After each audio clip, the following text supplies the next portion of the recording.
Assalamualaikum warahmatullahi wabarakatuh. Alhamdulillahirabbil alamin. Assalatu wassalamu ala asrofil anbiya'i wal mursalin. Sayyidina wa maulana Muhammadin wa ala alihi washabihi ajmain. Amma ba'du. Puji syukur kehadirat Allah Subhanahu wa taala yang sudah memberikan anugerah kepada kita semuanya sehingga pada kesempatan hari ini Anda bisa bergabung kembali dalam acara Akademi Hikmah Kuliah Subuh di mana sudah memasuki edisi ke-201. Tak lupa salawat serta salam kita aturkan kepada junjungan kita Nabi besar Muhammad Sallallahu Alaihi Wasallam beserta keluarga sahabat, semoga syafaatnya juga tercurah kepada kita semuanya. Baik jamaah subuh yang dirahmati oleh Allah, untuk membuka perjumpaan kita, mari kita awali dengan baca basmalah bersama-sama. Bismillahirrahmanirrahim. Untuk selanjutnya kami persilahkan kepada Ustadz Asanurido untuk membacakan surat Al-Hujurat. Kami persilahkan untuk waktu. Monggo, kami persilahkan. Assalamualaikum warahmatullahi wabarakatuh.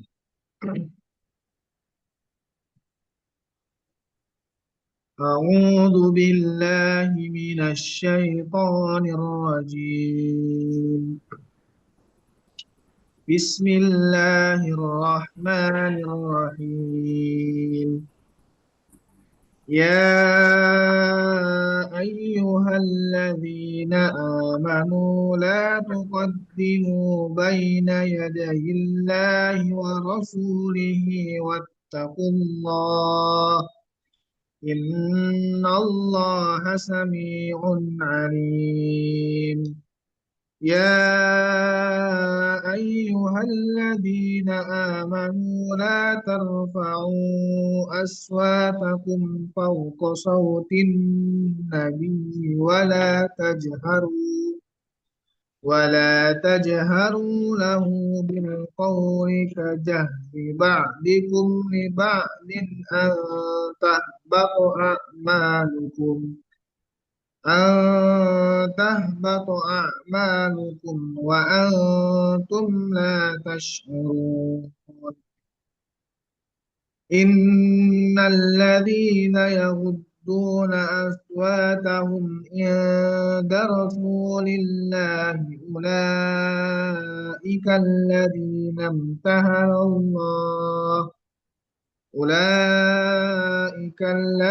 امتحن الله قلوبهم للتقوى لهم مغفرة وأجر عظيم.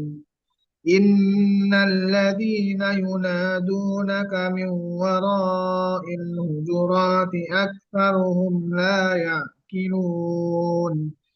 ولو أنهم صبروا حتى تخرج إليهم لكان خيرا لهم والله غفور رحيم.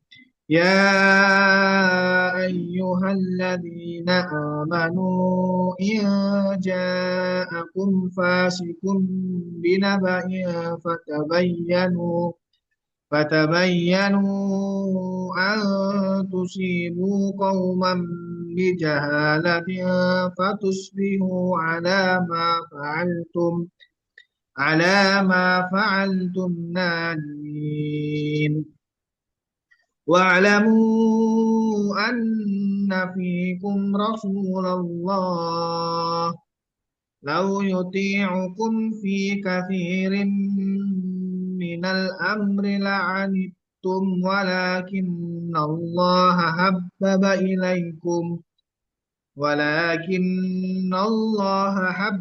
إليكم الإيمان وزينه في قلوبكم وكره إليكم الكفر والفسوق والعصيان أولئك هم الراشدون فضلا من الله ونعمة والله عليم حكيم. وإن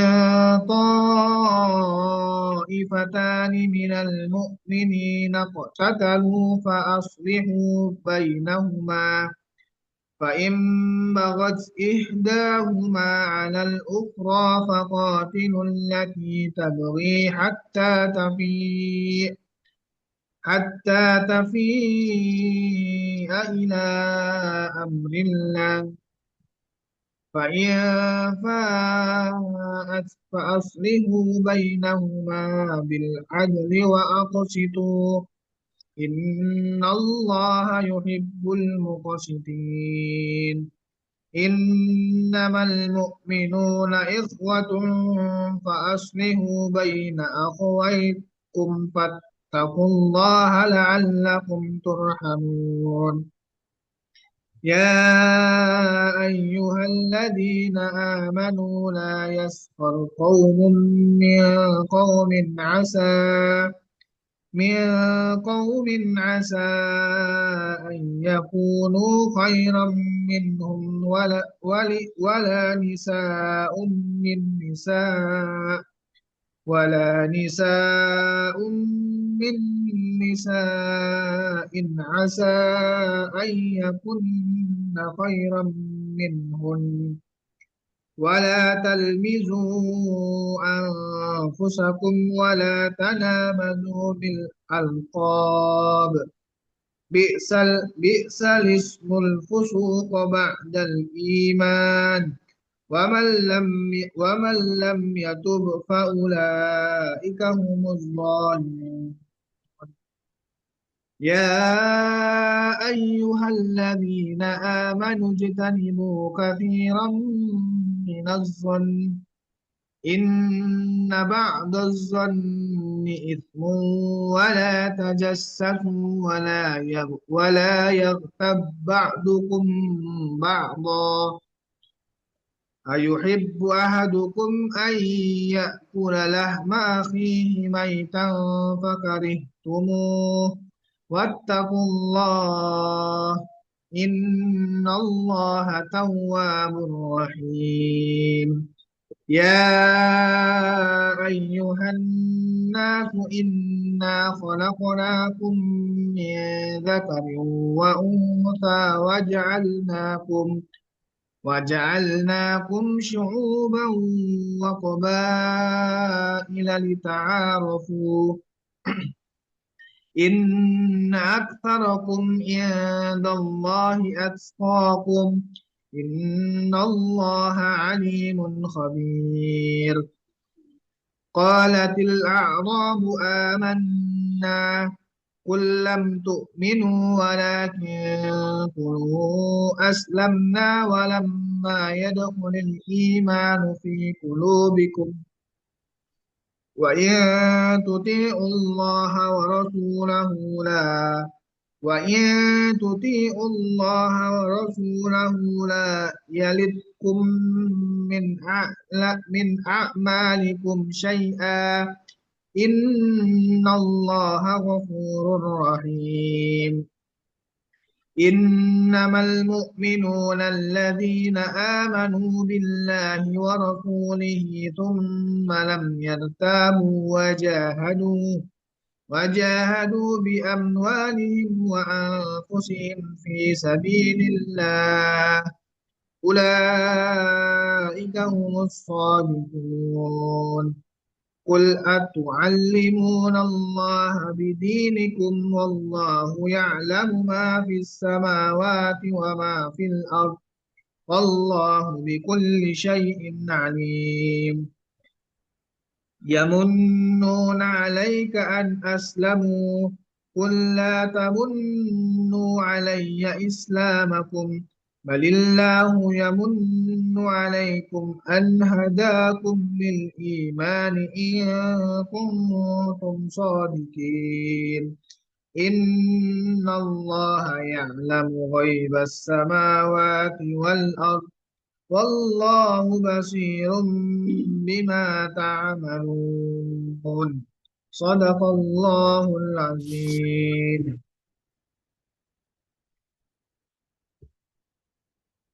Dengan segala firman-Nya. Surat Al-Hujurat 1-18.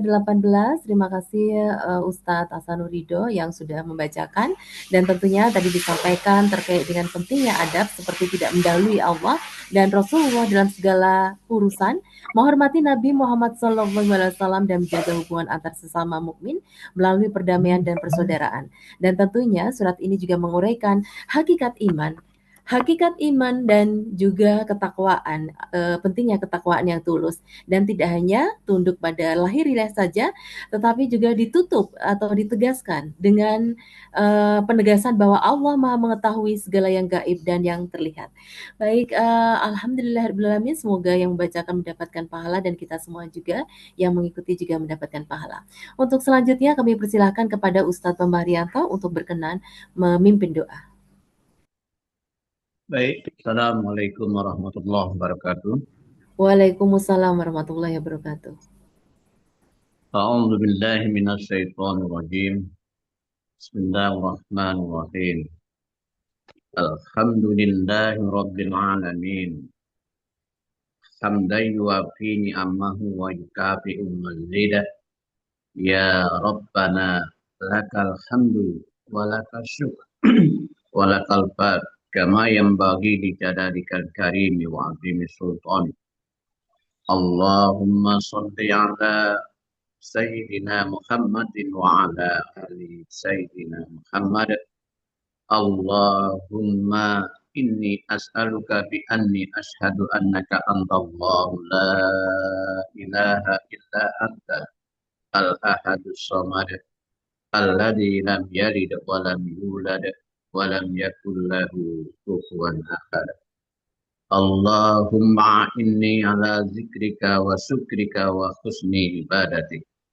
Allahumma ighfir lil muslimina wal muslimat wal mu'minina wal mu'minat al ahya'i minhum wal amwat ya qadiyal hajat bi rahmatika ya arhamar rahimin. Rabbana dzalamna anfusana wa illam taghfir lana wa tarhamna lanakunanna minal khasirin. Allahumma inna nas'aluka salamatan fid din wa afiatan fil jasad wa ziyadatan fil ilmi wa barakatan fi rizqi wa taubatan qoblal maut wa rahmatan indal maut wa maghfiratan ba'dal maut. Allahumma hawwin alaina fi sakaratil maut wan najata minan nar wal afwa indal hisab. Rabbana la tuzigh qulubana ba'da idh hadaitana wa hab lana min ladunka rahmah innaka antal wahhab. Rabbana ighfir lana wa liwalidina warhamhum kama rabbayana shighara. Rabbana hab lana min azwajina wa dhurriyyatina qurrata a'yun waj'alna lil muttaqina imama. Rabbi habli minas solihin. Rabbi auzi'ni an askura nikmataka allati an'amta alayya wa ala walidayya wa an a'mala solihan tarda wa aslih li fi dzurriyyati inni tubtu ilaika wa inni minal muslimin. Rabbij'alni muqimas sholati wa min dzurriyyati Rabbana taqabbal du'a. Rabbana ighfir lana wa li ikhwanina alladziina sabaquna bil iman wa la taj'al fi qulubina ghillan lil ladziina amanu. Rabbana innaka ra'ufur rahim. Rabbana la taj'alna fitnatan lil ladzina kafaru waghfir lana. Rabbana innaka antal azizul hakim. Rabbana la tu'akhidna in nasina aw akhtana. Rabbana wa la tahmil alaina isran kama hamaltahu 'alal ladzina min qablina. Rabbana wa la tuhammilna ma la taqata lana bih wa'fu anna waghfir lana warhamna anta maulana fansurna 'alal qaumil kafirin. Allahumma a'izzul Islam wal muslimin wa adillas syirka wal musyrikin wa dammir a'da'aka a'da'ad-din. Allahumma ansur ikhwanana al-muslimina wal muslimat fi Filistin khususan fi Gaza. Allahumma anji ikhwanana al-muslimin wal mustad'afin wal mujahidina fi Filistin khususan fi Gaza. Rabbana atina fid dunya hasanah wa fil akhirati hasanah wa qina adzabannar. Rabbana taqabbal minna innaka antas samiul alim wa tub alaina innaka antat tawwabur rahim. Wa sallallahu ala sayyidina Muhammad wa ala ali sayyidina Muhammad. Subhanaka rabbika rabbil izzati amma yasifun. Wa salamun alal mursalin. Walhamdulillahi rabbil alamin. Assalamualaikum warahmatullahi wabarakatuh. Waalaikumsalam warahmatullahi wabarakatuh. Terima kasih kepada Ustadz Bambang Haryanto yang sudah memimpin doa pada kesempatan hari ini. Semoga diijabahi oleh Allah Subhanahu wa taala, dan kita doakan bagi Ustadz Bambang dan seluruh jamaah kuliah subuh yang hadir pada kesempatan hari ini selalu dalam kesehatan, kemudahan dan kelancaran dan keberkahan dari Allah Subhanahu wa taala. Baik, untuk selanjutnya jamaah kuliah subuh, Akademi Hikmah Kuliah Subuh edisi 201 menuju 1 abad kemerdekaan bangsa Indonesia, 9 Ramadan 1364 Hijriah, Ramadan 1444 Hijriah. Sebagai tematik untuk tema kali ini yaitu subuh yang menggerakkan umat, kolaborasi, kepedulian. Kami persilahkan kepada Ustadz Samsudin, SPDMA, untuk berkenan menyampaikan. Ya, terima kasih Mbak Fitri. Assalamualaikum warahmatullahi wabarakatuh. Waalaikumsalam warahmatullahi wabarakatuh. Alhamdulillahirabbil alamin. Wassalatu wassalamu ala asyrofil mursalin sayyidina wa maulana Muhammadin wa ala alihi wa sahbihi wa barik wa sallim ajmain. Bapak Ibu jamaah kuliah subuh rahimakumullah. Terima kasih para senior, Prof. Maikuni, Prof. Nurfina Adnan, Prof. Muhammad Kirzin, juga narasumber kita Pak Medi, dan juga Bapak Ibu yang sudah berkesempatan mengikuti acara kuliah subuh pagi hari ini. Subuh selalu menjadi simbol awal hari kita berkehidupan, awal energi, awal keteguhan jika kita ingin membangun bangsa Indonesia ini.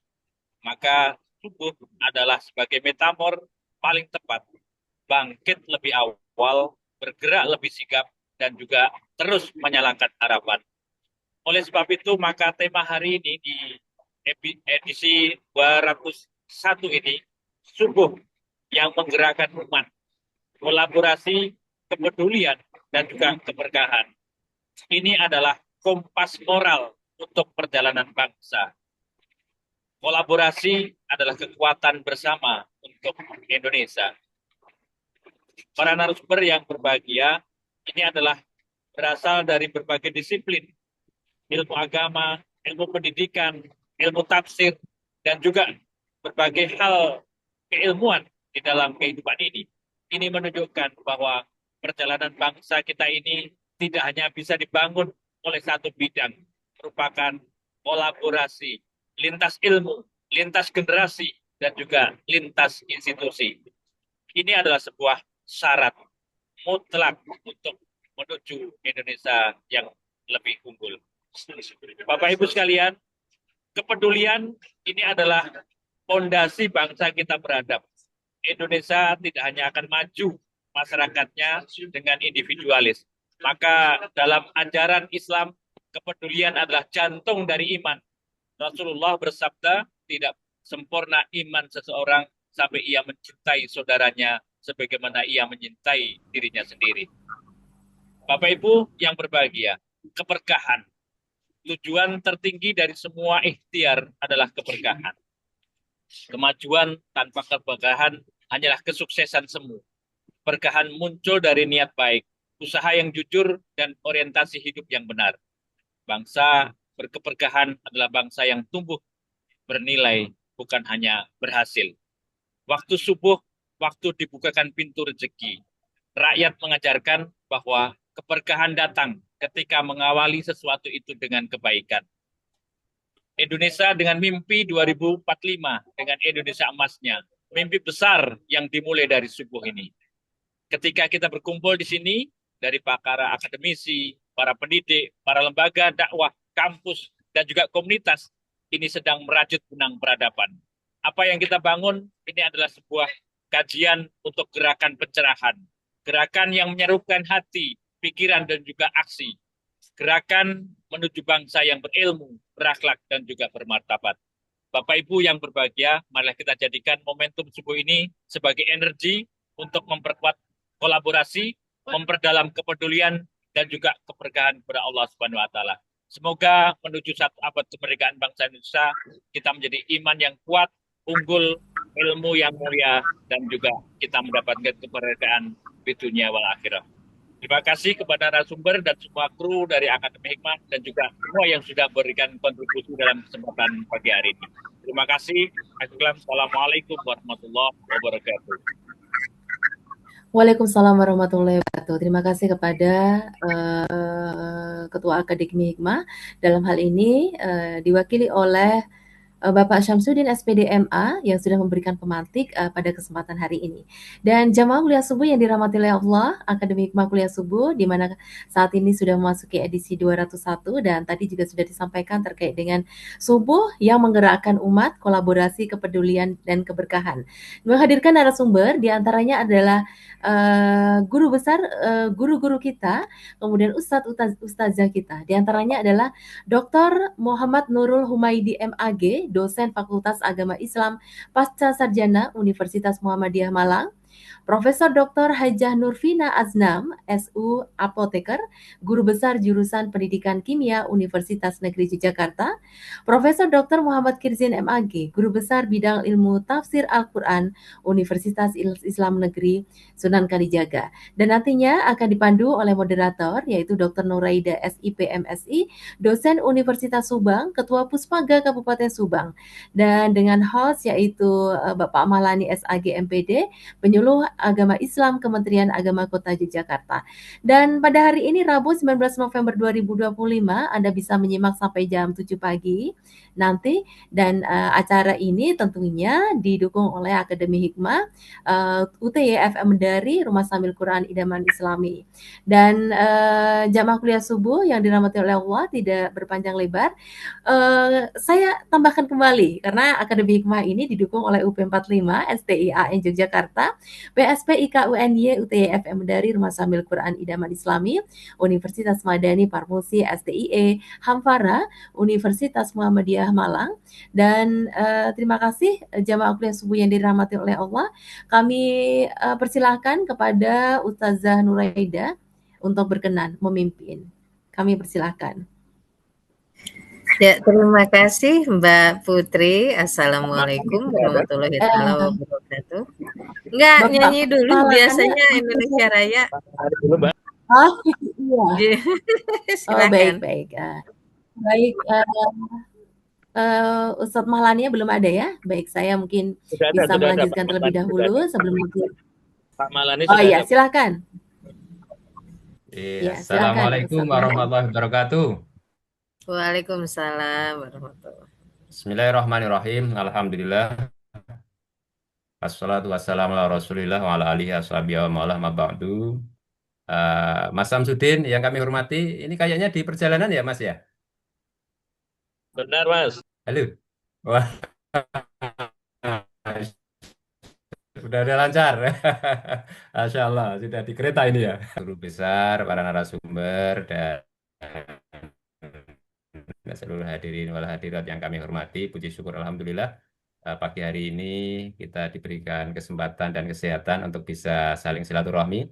Dan mari kita ikuti terlebih dahulu Indonesia Raya.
Ya, baik. Terima kasih Bapak Ibu yang kami hormati. Tidak mengapa kita tadi nyanyi di dalam hati masing-masing gitu ya. Mohon maaf, kendala audio tidak keluar begitu. Pagi hari ini kita akan mendiskusikan satu apa ya titik waktu yang tentu sangat krusial gitu ya, subuh. Ya, subuh bagi sebagian orang ini menjadi satu titik starting point kegiatan yang sangat indah barangkali begitu, tapi bisa jadi bagi orang lain apa ya saatnya untuk bersantai gitu ya. Tapi Bu Nuraida sudah siap, Bu? Halo, ya, Siap ya. insya Allah. Nah, Monggo. Subang gimana ini sudah mulai musim hujan? Sudah. Sudah Mendung-mendung ya. romantis sekarang juga. Wah, begitu, Masya Allah. Iya, iya, Oke. iya. Baik, monggo diskusi kita pagi hari ini akan dipandu langsung oleh Ibu Nuraida. Terima kasih. Dipersilakan, Bu. Ya, terima kasih Pak Ustadz Mahalani untuk waktunya. Assalamualaikum warahmatullahi wabarakatuh. Selamat pagi semua, selamat berjumpa lagi di Akademi Hikmah Kuliah Subuh edisi yang ke-201. Pada pagi hari ini, tema yang diusung adalah subuh yang menggerakkan umat, kolaborasi, kepedulian, dan keberkahan. Tentu ini adalah tema yang menarik karena akan menyangkut juga banyak aspek atau banyak sisi yang bisa kita eksplor, bahwa keberadaan dari waktu saat ini, yaitu waktu subuh ini luar biasa sekali. Karena panglimanya hari tentu di waktu subuh, ketika kita subuh itu sudah bangun, mandi, dan seterusnya beraktivitas, kita seharusnya memang itu yang kita lakukan. Menurut orang tua dulu itu dijelaskan kalau kita bangun itu tidak boleh melebihi kokok ayam, begitu. Yang artinya sebelum matahari terbit kita sudah ada di sini. Tentu keberadaan waktu subuh itu mengantarkan kita pada keadaan kondisi terbaik setelah kita beristirahat semalaman, dan subuh itu adalah startnya kita untuk bisa memulai banyak hal positif yang bisa mendatangkan tadi keberkahan di dalam kehidupan atau di dalam langkah-langkah kita di hari itu, menjalani hari-hari yang jauh lebih baik tentu saja. Untuk itu kita akan menghadirkan narasumber-narasumber yang luar biasa. Ini ada Dr. M. Nurul Humaidi, MAG, selaku dosen Fakultas Agama Islam Pasca Sarjana Universitas Muhammadiyah Malang. Kemudian ada Profesor Dr. Muhammad Zirzin, selaku guru besar bidang ilmu tafsir Al-Quran UIN Sunan Kalijaga. Dan ada Profesor Dr. Hajah Nurfina Aznam, SUAPT, selaku guru besar jurusan Pendidikan Kimia Universitas Negeri Yogyakarta. Untuk itu kita akan menghadirkan di kesempatan pertama kita akan menghadirkan Profesor Dr. Hajah Nurfina Aznam terlebih dahulu sebelum nanti kita beralih ke pembicara-pembicara atau narasumber berikutnya. Kepada Ibu dipersilakan, kita ada waktu kurang lebih 15 menit, kemudian nanti di akhir sesi pemaparan ketiga narasumber, kita akan menghadirkan atau akan membuka sesi tanya jawab. Monggo dipersilakan kepada Ibu Prof. Baik, terima kasih. Mohon maaf mendahului ini karena ada kuliah nih pagi hari ini. Baik, Nggih. Assalamualaikum warahmatullahi wabarakatuh. Waalaikumsalam warahmatullahi. Alhamdulillahirrahmanirrahim. Puji syukur marilah kita panjatkan kehadirat Allah Subhanahu wa taala yang selalu melimpahkan rahmat dan hidayahnya pada kita semua. Dan alhamdulillah pada pagi hari ini kita dapat berkumpul di sini dalam keadaan sehat jasmani dan rohani. Alhamdulillah, salawat serta salam semoga selalu melimpah kepada junjungan kita Nabi besar Muhammad Sallallahu Alaihi Wasallam. Semoga melimpah kepada keluarganya, para sahabatnya, dan para pengikutnya termasuk kita semua. Alhamdulillah. Tadi memang subuh ini luar biasa ya. Alhamdulillah kita diberi kesempatan Allah, diberi kemauan dan kemampuan untuk melaksanakan ibadah subuh, apalagi ibadah subuh berjamaah luar biasa ya. Jadi kita menyadari semua bagaimana manfaat dari sholat berjamaah, apalagi sholat subuh. Nah kali ini kita akan membahas hal yang harusnya memang ada pada diri kita, yaitu kolaborasi, kepedulian, dan keberkahan. Jadi kalau kita lihat kolaborasi itu adalah kerjasama atau interaksi antara individu, kelompok, atau organisasi untuk mencapai tujuan bersama. Nah ini melibatkan proses yang saling membantu, berbagi ide, dan menyatukan sumber daya untuk memecahkan masalah atau menciptakan sesuatu yang baru. Jadi dari sholat pun kita sudah diajarkan bagaimana kita berkolaborasi, bekerja sama ya. Tapi nampaknya saat ini banyak sekali bukan bekerja sama, tapi sama-sama bekerja, gitu ya. Jadi seharusnya kita bekerja sama, bukan sama-sama bekerja. Nah, aspek utama dari kolaborasi ini dasarkan pada kesamaan visi, misi, dan target yang ingin dicapai oleh semua pihak yang terlibat. Nah, kita sudah jelas di visi misi tujuan dari beragama Islam itu apa. Jadi seharusnya memang kekuatan Islam itu luar biasa, kekuatan masyarakat Islam itu luar biasa. Nah, ini yang harus selalu kita jaga dan saling ingat mengingatkan begitu ya. Nah, kemudian juga saling membantu. Proses ini melibatkan aktivitas saling membantu dan memahami peran masing-masing untuk mencapai tujuan bersama. Jadi tetap ke tujuan bersama. Apapun peran kita, apapun kemampuan kita, apapun kompetensi kita, tujuan bersama itu tetap menjadi satu acuan yang harus diikuti. Komunikasi dan kepercayaan. Nah, ini seringkali sekarang komunikasi dan kepercayaan ini agak melemah begitu ya. Jadi komunikasi yang efektif dan terjalin rasa saling percaya menjadi kunci keberhasilan kolaborasi. Kemudian juga penyelesaian masalah. Nah, kolaborasi ini mendorong pemikiran kreatif untuk memecahkan masalah secara bersama-sama, ya, secara bersama-sama, selalu secara bersama-sama. Ya. Tidak sendiri-sendiri, maunya sendiri-sendiri, ya, tapi harus tetap bersama-sama. Mencapai hasil yang lebih besar. Jadi melalui kolaborasi ini, tim dapat mengakses sumber daya, pengakuan, dan imbalan yang lebih besar ya daripada kita bekerja sendiri-sendiri. Ya. Nah, Ibu Bapak yang dikasih sayang ya Allah. Nah, bagaimana dengan kepedulian ini juga tuntunan bagi kita ya, bagaimana kita harus peduli empati pada sesama. Nah, kepedulian ini adalah sikap dan tindakan yang menunjukkan perhatian, empati, serta tanggung jawab terhadap orang lain, lingkungan, atau situasi tertentu. Nah, ini adalah sikap mengindahkan atau memprihatinkan suatu masalah yang diwujudkan dengan memberikan bantuan, dukungan, atau sekedar meluangkan waktu. Nah, kepedulian juga berarti kemampuan untuk memahami dan merasakan perasaan orang lain, lalu bertindak berdasarkan perasaan itu. Nah, unsur-unsur kepedulian adalah empati, ya, empati. Nah, kemampuan untuk memahami dan merasakan apa yang dialami orang lain, ya. Nah, tindakan ini adalah kepedulian, bukan sekedar niat, ya, tetapi harus diwujudkan dalam tindakan nyata. Jadi kita harus belajar juga ya dari teman-teman agama lain. Mereka cepat sekali bertindak ya. Kadang-kadang kita seminar dulu gitu ya, seminar dulu baru bertindak gitu ya, lama sekali ya. Tapi nah insya Allah lah dengan kebersamaan ini tadi ya, kolaborasi, kemudian kepedulian ya, kita tentu akan segera melakukan tindakan ya, tidak usah berpikir panjang lebar, lakukan dulu ya.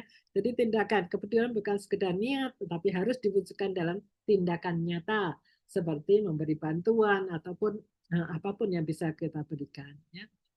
Nah, kemudian juga tanggung jawab. Adanya rasa memiliki tanggung jawab untuk membantu menyelesaikan permasalahan orang lain demi kebaikan bersama. Kembali lagi kebaikan bersama. Jadi semua harus dalam rangka bersama ya, tidak hanya ada niat-niat tertentu di balik itu ya, tidak, tapi semua yang kita lakukan tanggung jawab kita adalah untuk kebaikan bersama. Komitmen, nah ini yang perlu selalu ada. Dedikasi untuk melayani atau melaksanakan suatu tujuan yang mulia yang memerlukan keyakinan dan kesetiaan. Ya. Komitmen ya, komitmen dimanapun kita berada dalam keadaan apapun ya, demi kebersamaan kita semua. Nah, tentu tujuan akhir dari apa yang kita lakukan ini adalah keberkahan. Keberkahan adalah karunia itu Allah yang mendatangkan kebaikan dan pertumbuhan, yang artinya segala sesuatu yang sedikit namun cukup dan mendatangkan kebahagiaan, atau segala sesuatu yang melimpah tapi tidak menimbulkan kegelisahan ya.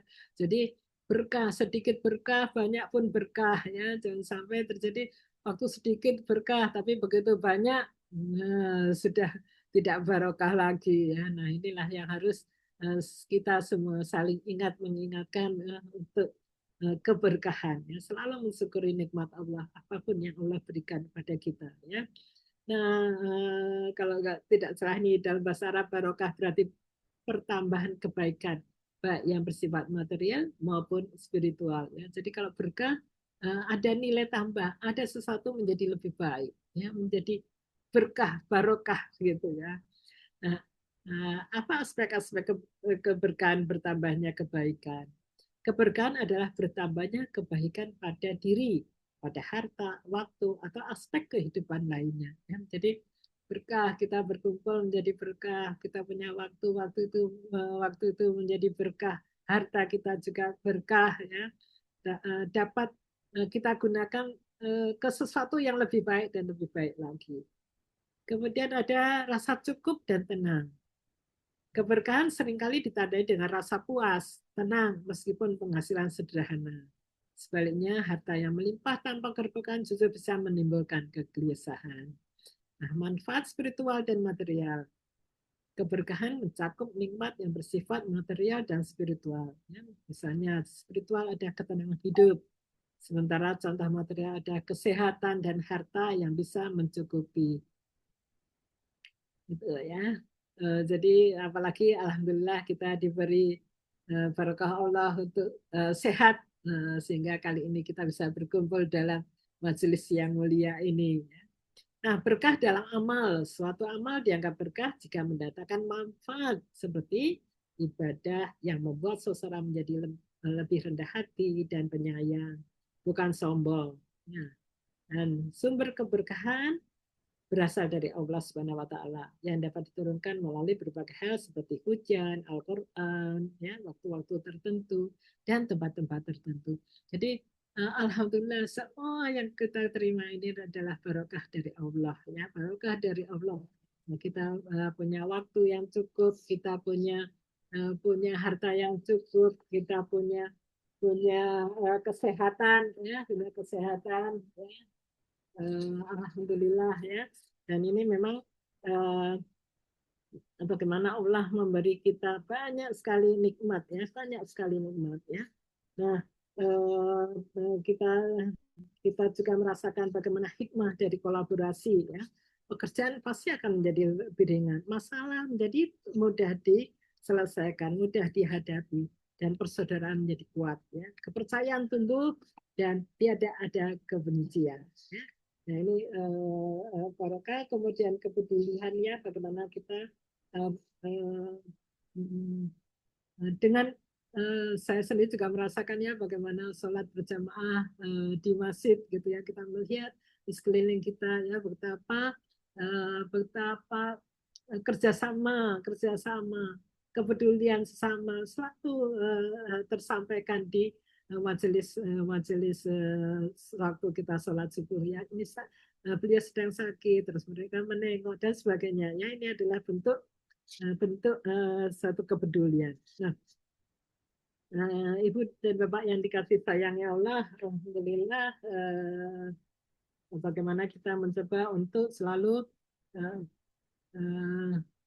melakukan kolaborasi, peduli pada sesama, dan tentu saja dengan hasil dari kolaborasi dan kepedulian ini, maka Allah akan memberikan keberkahan bagi kita semua. Ya. Kolaborasi melahirkan kekuatan, kepedulian melahirkan kedamaian, keberkahan adalah balasan dari Allah. Nah, dengan demikian Pintunya di belakang dulu, ke rapat. Pintu di belakang. Dan kita berharap pintu mobil. kita berharap dengan kita meningkatkan kolaborasi, kepedulian, maka insya Allah lah konflik-konflik itu akan berkurang, ya, kejahatan akan menurun, rasa aman meningkat, persaudaraan menguat, dan rezeki jamaah bertambah.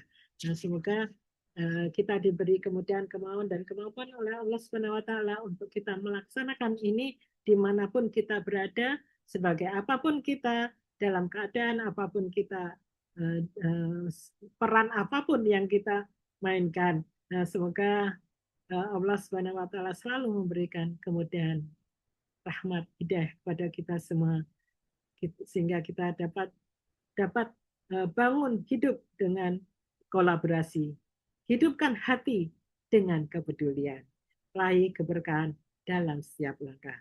Semoga Allah menjadikan kita pribadi yang bermanfaat, keluarga yang penuh kasih sayang, masyarakat yang saling menguatkan, dan hamba-hamba yang diberi keberkahan dalam rezeki, waktu, umur, keturunan, dan kesehatan. Mungkin itu yang bisa saya sampaikan. Kurang lebihnya saya mohon maaf. Wabillahi taufiq wal hidayah. Wassalamualaikum warahmatullahi wabarakatuh. Waalaikumsalam warahmatullahi wabarakatuh. Terima kasih Ibu Prof. Nurvina. Ini luar biasa pemaparannya ini yang berkaitan dengan bagaimana kita bisa berkolaborasi. Sebenarnya kolaborasi itu bisa menuntaskan banyak persoalan. Ketika satu persoalan itu tidak bisa kita selesaikan, mungkin kita bisa terbantukan dengan adanya kolaborasi ini.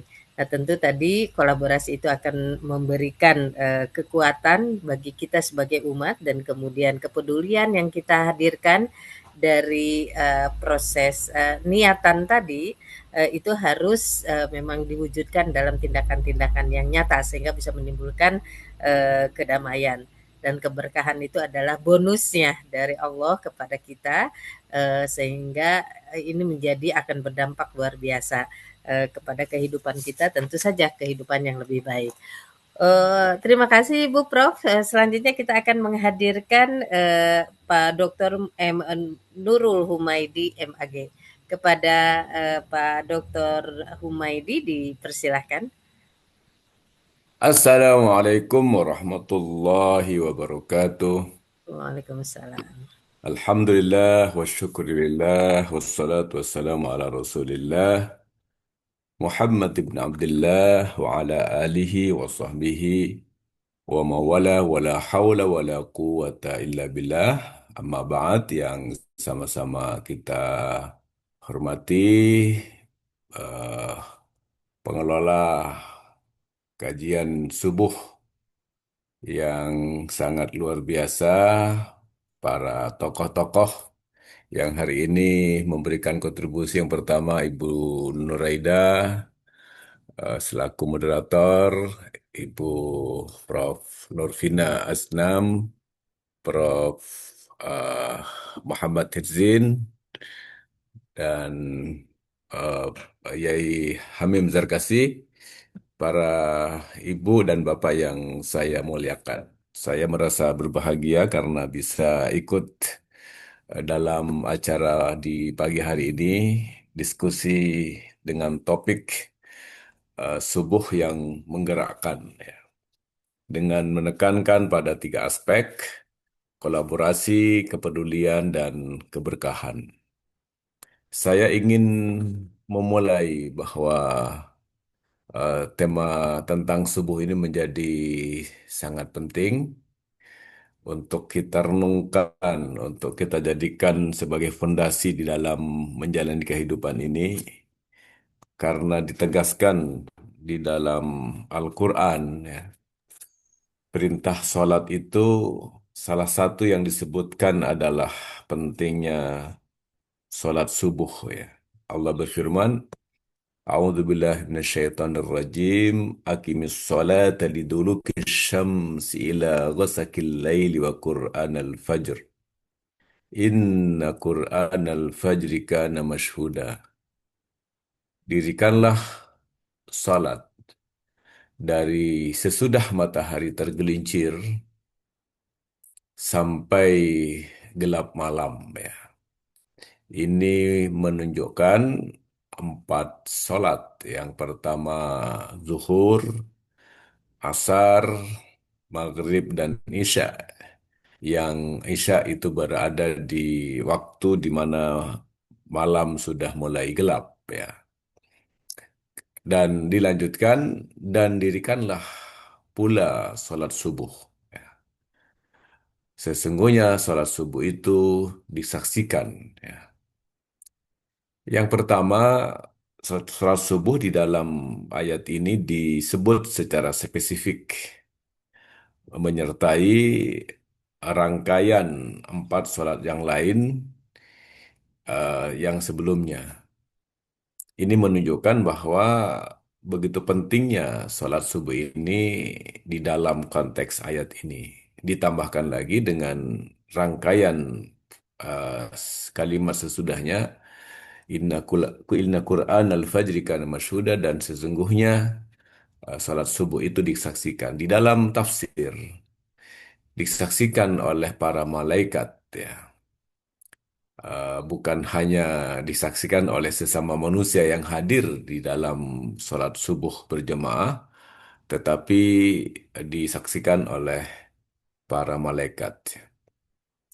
Oleh karena itu, kalau umat Islam menjadikan sholat subuh ini menjadi momentum yang penting, saya kira itu merupakan manifestasi dari keimanannya, ketundukannya berdasarkan ayat ini. Nah, umat Islam berusaha keras untuk bangun lebih awal, ya, untuk mendirikan sholat subuh berjamaah di masjid. Tentu ini merupakan salah satu karakter orang-orang yang beriman yang tidak dimiliki oleh umat-umat yang lain, ya, karena yang lain itu tidak melakukannya. Nah, juga yang melakukannya tentu berbeda dengan orang yang sesama beriman, tetapi tidak melakukan sholat subuh. Nah, para bapak dan ibu yang dimuliakan Allah, ya, maka di dalam konteks pembicaraan kita ini, yang pertama ditegaskan di situ mengambil pelajaran dari salat subuh sebagai kolaborasi. Karena kolaborasi, maka sesungguhnya yang dimaksud dalam diskusi kita adalah salat subuh berjamaah. Karena kalau salat subuh sendirian di rumah tentu tidak ada kolaborasi. Nah, maka saya ingin menguatkan perbincangan kita ini dengan surah As-Saff ayat keempat. Dikatakan, Innallaha yuhibbul ladzina yuqatiluna fi sabilihi saffa ka'annahum bunyanum marsus. Sesungguhnya Allah menyukai orang-orang yang berjuang di jalannya dengan berbaris-baris, ya, dengan berjamaah, seakan-akan mereka itu adalah bangunan yang kokoh. Maka dengan ayat ini, seluruh perjuangan, seluruh aktivitas orang-orang yang beriman yang dilakukan secara bersama-sama, secara berjamaah, akan menyebabkan kekuatan, kekokohan di antara mereka. Maka diyakini bahwa ketika kita mentradisikan sholat berjamaah termasuk sholat subuh, itu sesungguhnya berefek kepada terbentuknya kekuatan di dalam kehidupan umat Islam itu. Umat Islam tidak bercerai-berai, umat Islam tidak tadi istilahnya itu hanya bekerja sendiri-sendiri atau sama-sama bekerja tetapi tidak bekerja sama sehingga tidak melahirkan kepedulian terhadap sesama. Maka salat subuh adalah sebuah awal dari proses latihan untuk melakukan kolaborasi di dalam seluruh aktivitas kehidupan manusia, khususnya di kalangan orang yang beriman, yang diawali dengan salat subuh berjamaah. Jadi sesungguhnya kalau kita coba melihat esensi dari ibadah-ibadah mahdoh semacam sholat, haji, puasa, itu sesungguhnya ibadah yang baik itu adalah ibadah yang berdampak. Ibadah yang baik itu adalah ibadah yang memberikan kebaikan di dalam kehidupan sosial, ya. Nah, para bapak dan ibu yang dimuliakan Allah, maka kebaikan dari sebuah ibadah termasuk salat, ya, tidak dilihat dari ketika ibadah itu dilakukan, tetapi dilihat dari dampak atau efek sesudah ibadah itu dilakukan yang terlihat dari perilaku orang-orang yang melaksanakan ibadah, perilaku orang-orang yang mendirikan sholat. Nah, saya ingin mengambil satu contoh di luar sholat, ibadah haji misalnya. Ibadah haji itu ada ibadah yang sangat penting. Dan Nabi bersabda, Al-hajjul mabrur laisa lahu jazaun illal jannah. Haji yang mabrur itu tidak ada balasan baginya kecuali surga. Nah, lalu Nabi ditanya, ma birrul hajj, apa itu sesungguhnya haji yang mabrur? Maka Nabi berkata, it'amut tu'am wa ifsa'us salam. Nabi berkata, memberikan makanan dan menebarkan salam. Dalam riwayat yang lain dikatakan, it'amut tu'am wa tayyibul kalam. Memberikan makanan dan berkata-kata yang baik. Dalam riwayat yang lain dikatakan it'amut tu'am wa layyinul kalam. Memberikan makanan dan berkata-kata yang lembut. Artinya, ibadah haji yang dijalankan begitu jauh di tanah suci Makkah dengan ritual yang sudah sangat spesifik, ternyata kemabrurannya tidak dilihat dari proses manasik yang dilakukan di tanah suci. Ketika dia tawaf, ketika sa'i, itu sesuatu yang sudah berjalan sebagaimana biasa. Tetapi kemabruran seluruh proses ibadah haji itu dilihat dari bagaimana ketika dia sudah pulang ke kampung halamannya dengan melakukan dua hal yang disebutkan oleh Nabi. Yang pertama, suka memberikan makanan dan dia suka berkata-kata yang baik. Artinya, ibadah yang haji yang mabrur itu adalah ibadah haji yang bisa menyebabkan orang yang berhaji itu berhubungan baik dengan sesama. Hubungan baiknya kepada Allah berdampak pada hubungan baik dengan sesama. Hubungan baik dengan sesama itulah sesungguhnya kolaborasi yang sangat positif. Jadi sebaliknya, orang yang tidak bisa berhubungan baik dengan sesama berarti dia tidak memiliki kemampuan berkolaborasi secara baik.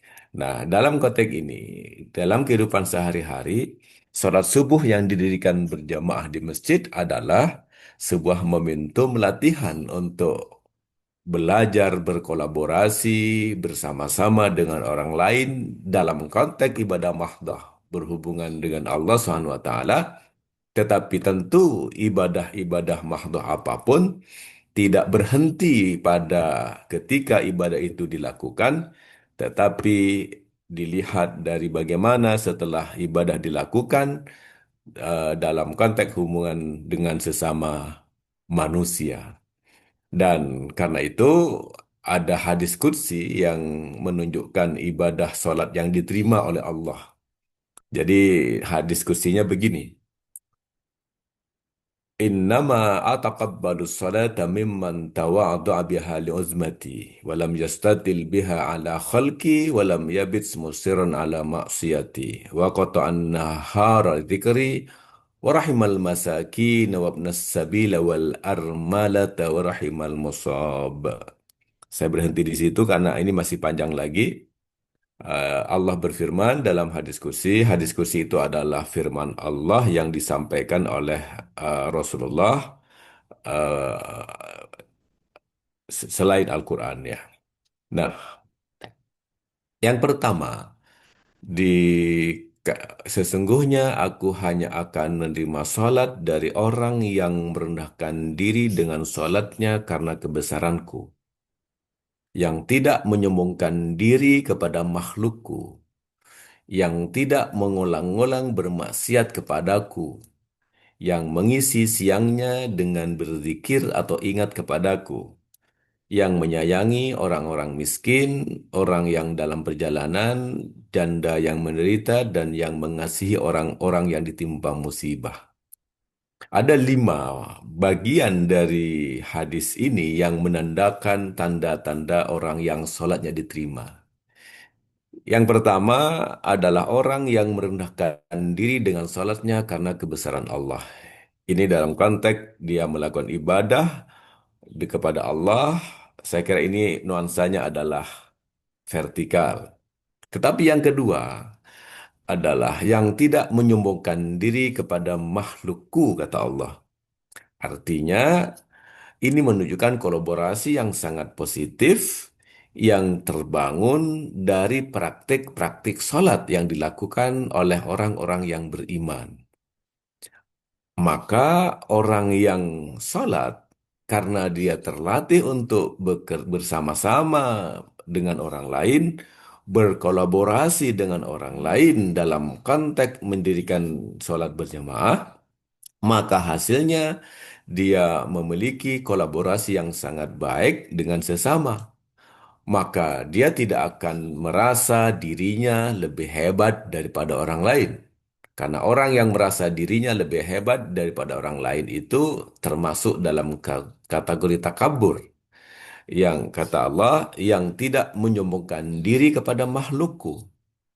Maka orang yang sudah terbentuk kolaborasi sosial yang diakibatkan oleh kolaborasi ritual dalam sholat berjamaah, maka kalau dia orang yang memiliki jabatan, maka dia tidak akan sombong dengan jabatannya karena ia tahu bahwa jabatannya itu adalah amanah Allah yang harus dipertanggungjawabkan. Dia tidak merasa lebih hebat daripada yang dipimpin. Kalau dia orang yang berharta, maka dia hartanya tidak menyebabkan ia memperbudak orang lain, sebab ia tahu bahwa hartanya itu hanyalah titipan Allah. Dan kalau dia orang yang berilmu, maka dia tidak akan merasa tinggi diri dengan ilmunya sebab ia sadar bahwa ilmunya tidak seberapa jika dibandingkan dengan dalam dan luasnya ilmu Allah. Maka kolaborasi dalam sholat yang didirikan secara berjamaah dan itu sangat ditekankan di dalam ajaran agama kita akan melahirkan kolaborasi positif dalam pergaulan sosial di mana dia tinggal, di mana dia beraktivitas, dan dimanapun dia berada. Maka dia selalu berbuat baik kepada sesama dan selalu menjalin hubungan baik dengan sesama manusia. Rumusnya, orang yang baik kepada Allah, pasti dia akan baik kepada sesama manusia. Kalau ada orang terlihat baik kepada Allah dengan ibadah-ibadahnya, tetapi dia tidak baik dengan sesama, maka sesungguhnya dia bukan orang yang baik. Saya akan menyampaikan sebuah hadis ya, bahwa orang yang rajin sholat, rajin beribadah secara mahdah, tetapi dia tidak baik dengan sesama, itu tidak ada apa-apanya dalam perspektif agama kita. Nabi didatangi oleh sahabat dan disampaikan kepada Nabi, kata sahabat itu, Inna fulanatan taqumul layla wa tasumun nahara wa taf'alu wa tasaddaku wa tu'adzi jiranaha bilisaniha. Ada seorang perempuan yang dia rajin bangun malam mendirikan sholat sunnah, sholat tahajud. Dan dia rajin berpuasa di siang harinya, dia banyak melakukan kebajikan-kebajikan dan dia senang bersedekah. Tetapi dia suka menyakiti tetangganya dengan lisannya. Faqala Rasulullah SAW, maka Nabi berkata, La khaira fiha hiya min ahli nar. Tidak ada kebaikan apapun pada dirinya, dia termasuk ahli neraka. Wakila, dan dikatakan lagi, wa fulanatun tusallil maktubata wa tasaddaqu bi ausarin wa la tuadzi ahadan. Dan ada perempuan yang lain, dia hanya sekadar mendirikan salat-salat wajib. Dia bersedekah sekadarnya, tetapi dia tidak pernah menyakiti siapapun. Faqala Rasulullah SAW, maka Nabi berkata, hiya min ahli jannah, dia termasuk ahli surga. Ini menunjukkan bahwa kolaborasi yang dibangun dengan salat berjamaah dan diawali dengan berjamaah subuh setelah dia meninggalkan dunia nyata ini dalam bentuk tidur, ya, itu kematian yang kecil. Dan dia memulai dengan salat subuh dan berjamaah, dia melatih kolaborasi dalam konteks berhubungan dengan Allah dan akhirnya melahirkan kolaborasi yang positif dalam konteks berhubungan dengan sesama manusia. Yang kedua, kepedulian. Allah SWT menyebutkan di dalam surah Al-Ma'un, Ara'aita alladhi yukadzibu biddin, fadhalika alladhi yadu'al yatim, wa la yahuddu ala tu'amil miskin, fawailul lil musallin, alladhina hum an salatihim sahun, alladhina hum yura'un wa yamna'un al-ma'un. Tahukah engkau siapakah pendusta agama itu? Ara'aita alladzi yukadzibu biddin, itu merupakan pertanyaan Allah secara retorik yang tidak perlu jawaban, tetapi jawabannya itu dijawab sendiri oleh Allah Subhanahu wa taala. Nah, dikatakan di dalam ayat itu, Ara'aital ladzi yukadzibu bin fadzalikal ladzi yad'ul yatim, yang demikian itu adalah orang yang menghardik anak-anak yatim, wala yahuddu ala tu'amil miskin, yang tidak mau memberikan makanan kepada orang-orang miskin. Fawailul lil musallin, dan celakalah orang-orang yang salat. Alladzina hum an salatihim sahun, yaitu mereka yang lalai dalam salatnya. Alladzina hum yura'un, yang hanya ingin dipandang, wa yamna'ul ma'un, yang enggan memberikan pertolongan. Orang yang salat tidak semuanya menjadi selamat. Tidak semua salatnya itu diterima. Tetapi ada orang yang salat, bahkan rajin salat, tetapi ia termasuk ke dalam golongan yang celaka karena yang pertama, dia lalai dalam salatnya. Dia tidak konsisten dengan apa yang diikrarkan dalam salat, dengan apa yang dilakukan dalam salat. Dia mengatakan dalam salatnya, Allahu Akbar, Allah Maha Besar. Tetapi di luar salat dia merasa dirinya besar. Itu adalah orang yang tidak konsisten. Dialah sesungguhnya orang yang disebut sahun dalam salatnya. Bukan meninggalkan salat. Orang yang sahun itu dia salat, tetapi dia lupa dengan apa yang diikrarkan kepada Allah dalam salatnya. Nah, ketika dia sujud merasa rendah di hadapan Allah, tetapi ketika selesai salat dia merasa dirinya hebat. Itu adalah orang yang sahun. Yang kedua, hanya ingin dipandang. Yang ketiga, yang tidak mau memberikan pertolongan. Nah, hadirin yang dimuliakan Allah, di dalam ujung hadis kursi yang tadi saya bacakan sebagai tanda-tanda orang yang salatnya diterima, yang kelima adalah orang yang menyayangi orang-orang miskin, menyayangi orang-orang yang kehabisan bekal dalam perjalanan, menyayangi janda yang menderita, dan yang mengasihi orang-orang yang ditimpa musibah. Jadi salat itu melahirkan kepedulian sosial yang sangat besar. Maka bisa dikatakan bahwa Islam itu datang tidak hanya mengajarkan akidah dan ibadah, tetapi mengajarkan untuk membantu orang-orang yang lemah, seperti orang-orang fakir, orang-orang miskin, yang kehabisan bekal, dan janda yang menderita, dan orang-orang yang ditimpa musibah. Maka orang kaya yang membuat sudut kecil di rumahnya untuk melakukan sholat tahajud di malam hari tidak diterima sholatnya oleh Allah Subhanahu wa Ta'ala. Kalau dia membiarkan tetangganya mati kelaparan, tidak peduli dengan kemiskinan masyarakatnya, dan tidak pernah tersentuh untuk membantu orang lain yang membutuhkan pertolongan. Nah, hadirin yang dimuliakan Allah, salat itu melahirkan kepedulian yang luar biasa. Apalagi sekarang ada subuh berkah ya, subuh berkah dalam pengertian setelah subuh berbagi dengan sesama itu adalah praktek-praktek yang baik. Dan yang terakhir yang ketiga, karena waktunya sangat terbatas, keberkahan. Tadi sudah disebutkan oleh Prof. Nurvina bahwa keberkahan itu adalah bertambahnya kebaikan. Al-barakatu ziyadatul khair. Apa maknanya? Keberkahan itu adalah kemanfaatan. Rezeki yang berkah adalah rezeki yang bermanfaat. Ilmu yang berkah adalah ilmu yang bermanfaat. Anak yang berkah adalah anak yang bermanfaat. Diri yang berkah adalah diri yang bermanfaat. Yang karena itu semakin hari manfaatnya semakin banyak. Itu berarti kebaikannya dari hari ke hari, dari ke waktu menjadi semakin banyak. Rezeki yang tidak berkah adalah rezeki yang banyak, tetapi cepat habis karena dia mendapatkan musibah. Anak yang banyak belum tentu berkah, karena tidak semua anak itu bisa membahagiakan orang tuanya. Bahkan anak ada yang menjadi musuh orang tuanya. Bahkan ilmu yang dimiliki belum tentu berkah, karena banyak orang yang berilmu, tapi justru dengan ilmunya itu dia digunakan untuk menipu, untuk mengelabui orang lain dengan ilmunya. Itu bukan ilmu yang berkah. Dalam konteks subuh yang menggerakkan yang menjadi topik ini, orang yang sholatnya subuh itu tentu akan selalu melahirkan tambahan keberkahan-keberkahan.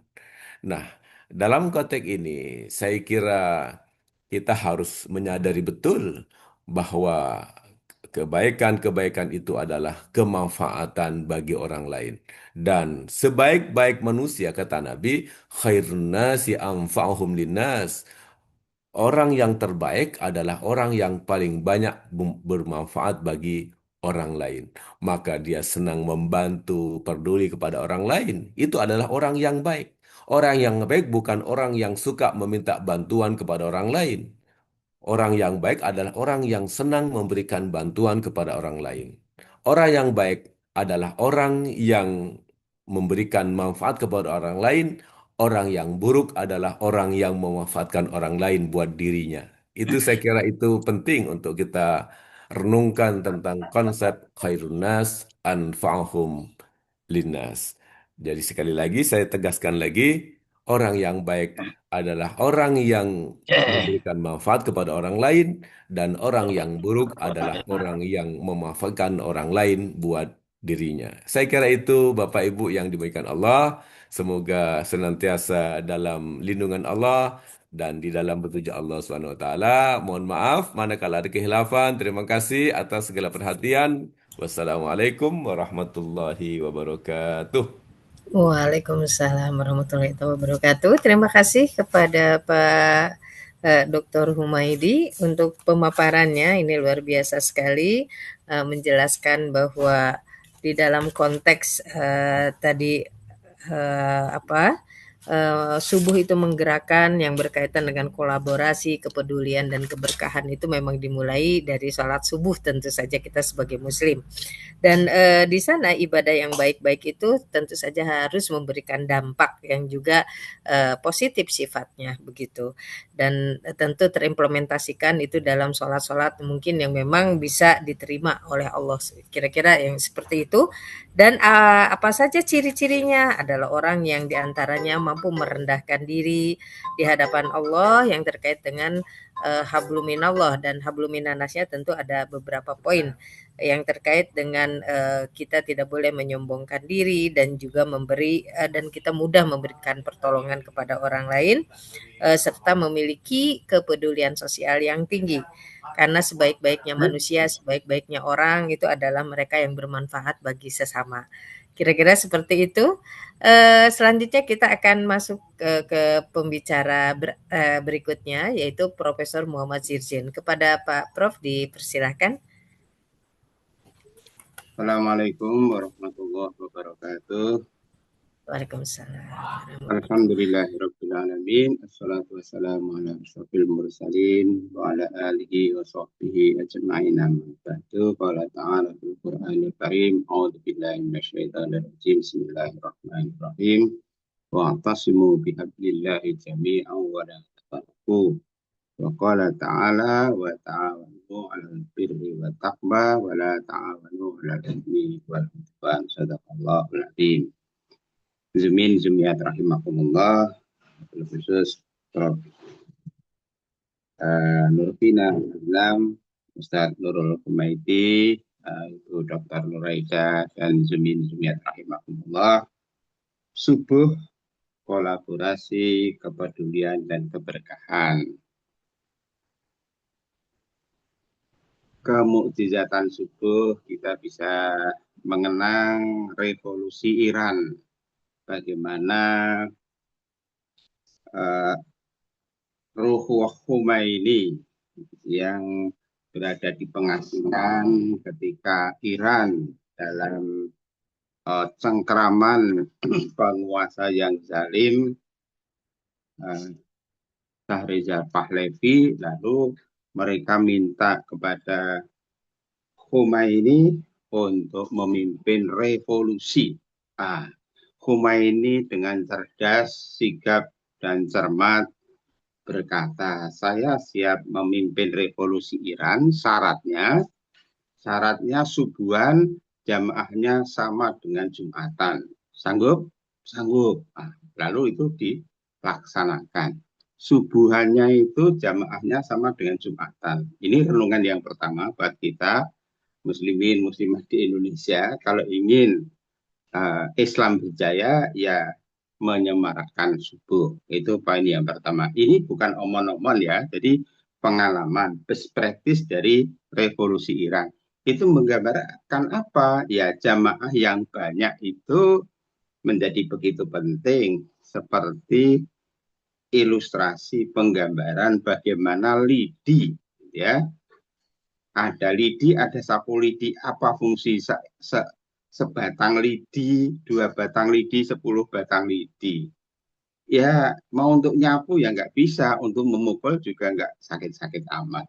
Barulah ketika lidi itu dihimpun menjadi satu, jadi sapu bisa membersihkan. Nah, umat ini juga baru bisa bermakna kehadirannya, bukan ketika masing-masing bergerak sendiri, berjihad sendiri, bercerai-cerai. Tadi pesannya wa'tasimu bihablillahi jami'an wa la tafarraqu.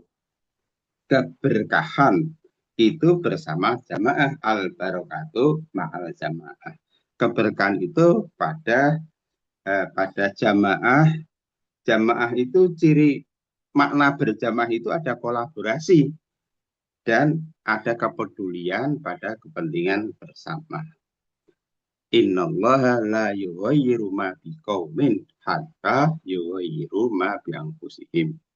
Sesungguhnya Allah tidak akan mengubah nasib suatu bangsa dari negatif kepada positif hatta yughayyiru ma bi anfusihim, hingga mereka berinisiatif untuk mengubah nasibnya.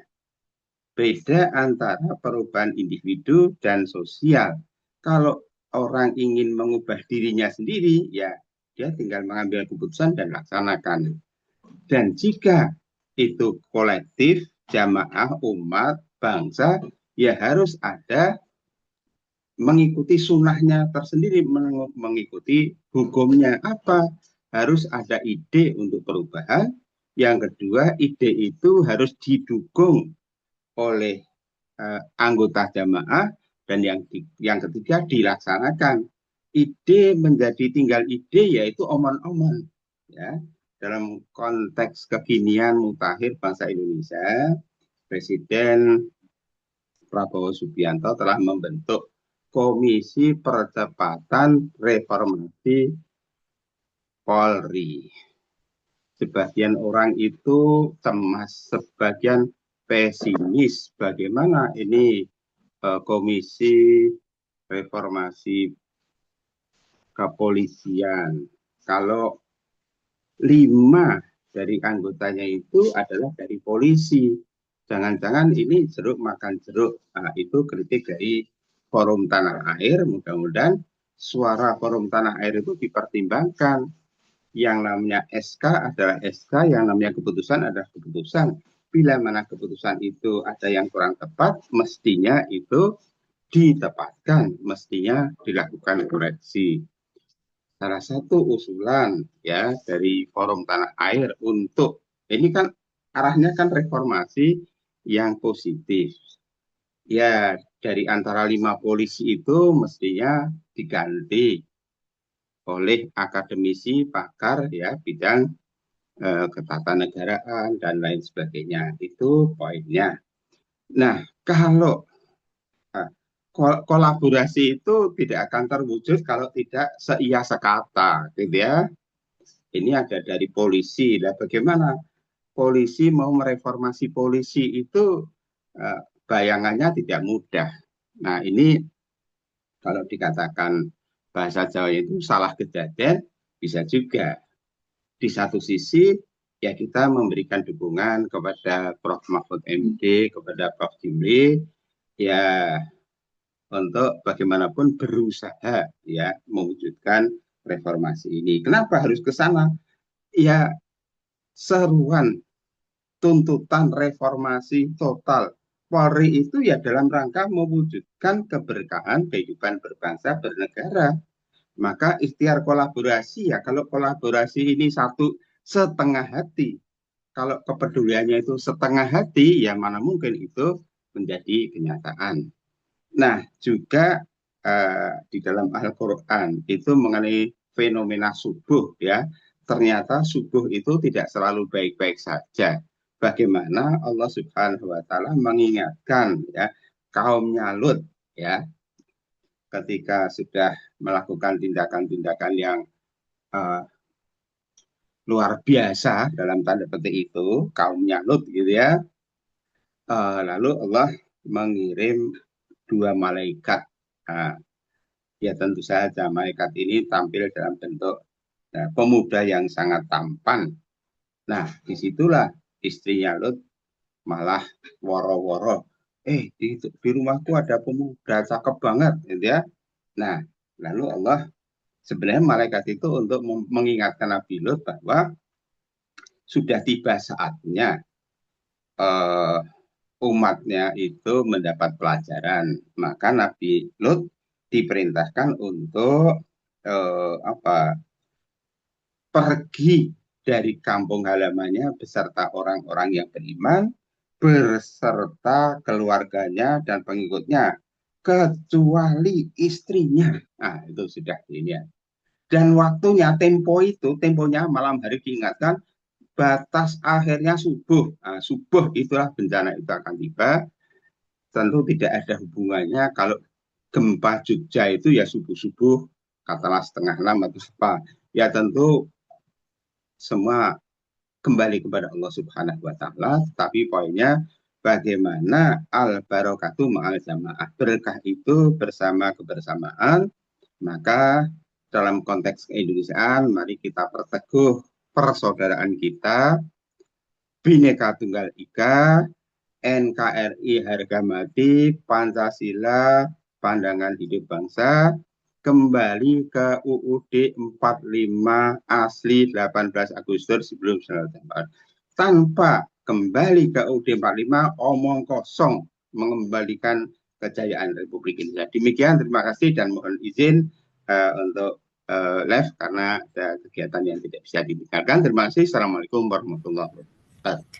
Waalaikumsalam warahmatullahi wabarakatuh. Terima kasih Prof untuk pemaparannya Ini menyangkut bagaimana keberadaan kolaborasi kita ini bisa memberikan atau bisa membangun kehidupan berbangsa dan bernegara yang lebih baik tentu saja.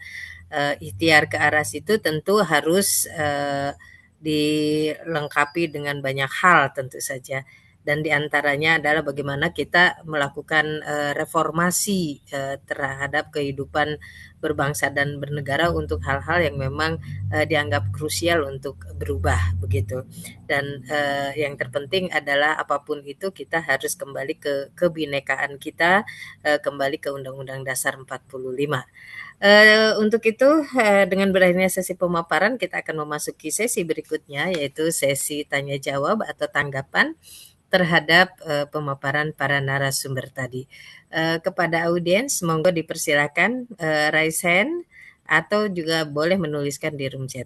Ini ada Prof Mir, biasanya ini langganan ini. Monggo Prof, ini udah siap nampaknya. Silakan Prof. Kemudian Pak Zahrawi setelah Prof Mir. Monggo. Terima kasih. Assalamualaikum warahmatullahi wabarakatuh. Waalaikumsalam. Ini tema yang luar biasa tentang kolaborasi kaitannya dengan kepedulian dan keberkahan. Ya. Kenapa? Karena saya pikir ini semua harapan kita untuk melakoni kehidupan mendapatkan keberkahan dengan definisi tadi yang sudah disampaikan narasumber kita yang luar biasa, Ibu Prof. Dan Prof. Siapa tadi yang kedua juga menyampaikan bahwa salah satu definisi keberkahan itu adalah tumbuh dan berkembang. Jadi insya Allah kalau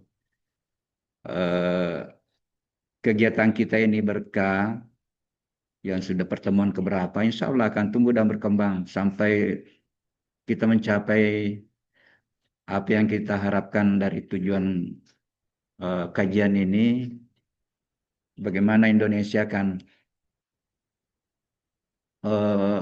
membalik peradaban dalam tanda petik, ya, dengan berbagai referensi yang kita sudah kaji beberapa kali, contoh-contoh dari para pendiri bangsa, kemudian kita sepakat bahwa sebenarnya referensi utamanya adalah bagaimana kita menggunakan Al-Quran bukan hanya referensi agama, tetapi dia menjadi acuan untuk membangun cara berpikir melalui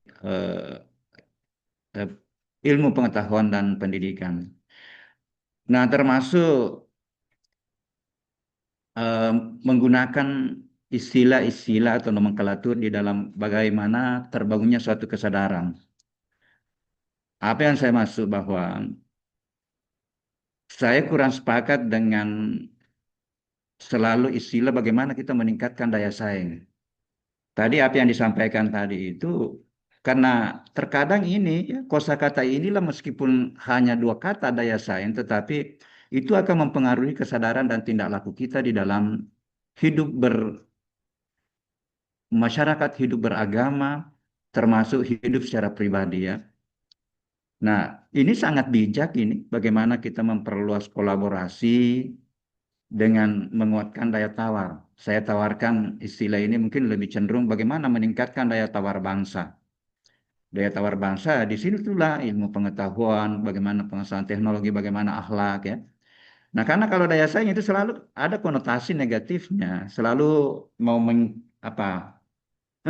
menjatuhkan ya. Padahal kolaborasi lah yang dianjurkan dalam Al-Quran. Nah, kolaborasi dalam berinteraksi sosial, berinteraksi dengan alam ini harus selalu kita tambahkan. Dan kolaborasi yang paling tinggi dan paling hakikat adalah berkolaborasi dengan Allah. Itulah tadi salah satu jalurnya yang disampaikan Prof. Bagaimana menghidupkan sholat subuh berjamaah ya. Itulah kolaborasi yang paling tinggi sebenarnya. Ketika kita mampu selalu berusaha bersama dengan Allah ya melalui dakwah, salat, mengkaji ayat. Nah, dengan ini saya pikir itulah jalan untuk membangun kepedulian. dan jalan pintas untuk bagaimana kita mendapatkan keberkahan kehidupan, baik kehidupan umat beragama dan berbangsa dan bernegara. Tetapi ada satu kata kunci untuk bagaimana terbangunnya kolaborasi. Harus bisa terbangun dengan saling mencintai. Sebagai wujud implementasi dari cinta dari Yang Maha Cinta kepada makhluknya. Bagaimana rahman kasih sayang sudah terinstall masuk dalam diri kita melalui wa nafakhtu fihi min ruhi wa nafakhtu fihi min ruh, bisa kita aktualkan di dalam kehidupan kita untuk membangun cinta. Mencintai sesama, mencintai makhluk, dan akan terbangun kolaborasi sebagai jalan untuk terbangunnya kepedulian dan keberkahan kehidupan, baik beragama maupun dalam kehidupan bermasyarakat, berbangsa, dan bernegara. Saya kira itu. Wallahu muwaffiq ila aqwamit thoriq. Assalamualaikum warahmatullahi wabarakatuh. Waalaikumsalam warahmatullahi wabarakatuh. Terima kasih Prof. Selanjutnya, monggo Pak Zahrawi. Kita tampung dulu ya, monggo.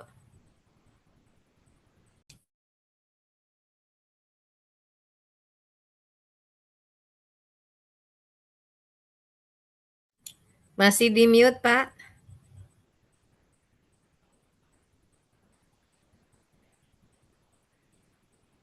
Udah ya? Sampun. Wah, nutup lagi.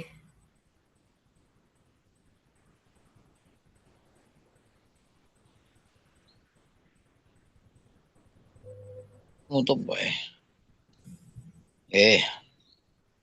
Alhamdulillah ini terkait dengan sholat subuh.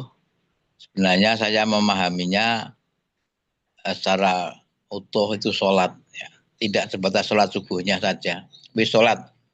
Karena peringatan itu kan sudah jelas, fawailul lil musholin. Dan saya memahami di samping itu bahwa sholat adalah sistem pendidikan ilahiyah yang tuntas dan solutif. Namun bagaimana sekarang kita bisa internalisasi terkait dengan sholat, sejak dari bacaan takbiratul ihram sampai salam. Ini kayaknya masih jauh ya. Jadi walaupun sholat tapi kayaknya sholatnya masih sholat orang yang tidur, sholat yang ngantuk, bahkan mungkin sholatnya orang mabuk begitu. Sehingga sholatnya belum efek secara maksimal. Nah ini faktanya kehidupan ini adalah dampak dari fawailul lil musholin. Jadi walaupun banyak orang sholat tapi ternyata banyak juga yang celaka kan begitu. Nah sekarang bagaimana kita menjadikan sholat ini sebagai sistem pendidikan ilahiyah yang ini memang butuh pemahaman, butuh internalisasi sampai implementasi faktualnya. Mohon nanti pada kedua narasumber yang terhormat nanti bisa memberikan contoh dan figur-figur yang memang sholatnya bebas dari fawailul lil musholin, ya. Sholatnya bebas dari fawailul lil musholin. Nah, semoga dengan bebas dari fawailul lil musholin ini nanti hidup kehidupan dunia sampai akhirat memang seperti yang Allah tuntunkan. Sementara ini saja, moga-moga nanti kita bisa memahami sholat yang sebenarnya secara esensi dan hakiki, dan sebenarnya kita masih belum menerima bahwa sholat adalah esensi dan hakikinya adalah opsi solusi keselamatan dunia akhirat. Terima kasih, mohon maaf. Assalamualaikum warahmatullahi wabarakatuh. Matur nuwun Bu Moderator. Ye, sami-sami. Waalaikumsalam warahmatullahi wabarakatuh. Ini ada pertanyaan dari room chat, biar 3 nanti dijawab sekaligus oleh para narasumber. Ini dari Pak Sugoro Purworejo. Bagaimana kiat agar umat Islam yang jumlahnya sekitar 87% mau sholat subuh berjamaah di masjid atau musola, begitu itu pertanyaan dari Pak Sugoro. Kepada para ada satu lagi Pak Darwis ya, monggo Pak Darwis. Satu lagi ini. Assalamualaikum warahmatullahi wabarakatuh. Mohon maaf saya nggak on cam sama ini aktivitas. Terima kasih kepada Bu Nuraida dan para narasumber. Ini satu sebagai segi pengalaman tapi bukan istilahnya takabur, bukan nih. memang rasa untuk niatan bangun pagi, diawali dengan tahajud, kemudian subuh berjamaah ini memang benar-benar di istiqomah. Nah, saya sebagai keprihatinan saat ini mungkin beberapa narasumber bisa memberikan satu solusi penggiatnya. Ini banyak sekali saat ini fenomena yang ada, anak-anak tidak sedikit yang dari pesantren ataupun yang dari boarding school, bahkan saat setelah selesai itu tidak seperti halnya saat di pesantren ataupun di boarding school untuk penggerak di dalam sholat subuh berjamaah. Lalu bagaimana harus menanamkan benar-benar keyakinan yang tadi itu untuk selalu beraktivitas, tidak cuman sekedar dari keinginan semata, tapi benar-benar ruhnya itu atau channelnya kepada Allah Subhanahu wa taala. Mungkin itu saja. Mohon maaf dan terima kasih. Assalamualaikum warahmatullahi wabarakatuh. Waalaikumsalam warahmatullahi wabarakatuh. Terima kasih Pak Darwis. Monggo selanjutnya Pak Dokter dipersilakan, Pak Dokter Humaidi. Baik, terima kasih Bu Nur Aida, para Bapak yang tadi sudah memberikan respon, masukan, dan saya kira sangat luar biasa. Bukan pertanyaan, tetapi perspektif yang lain yang saya kira melengkapi bahkan menyempurnakan apa yang disampaikan oleh pemateri, khususnya saya. Yang pertama, tentu saya sangat setuju ya bahwa sholat itu sebagaimana disampaikan oleh eh, Prof. Mir Alam ya,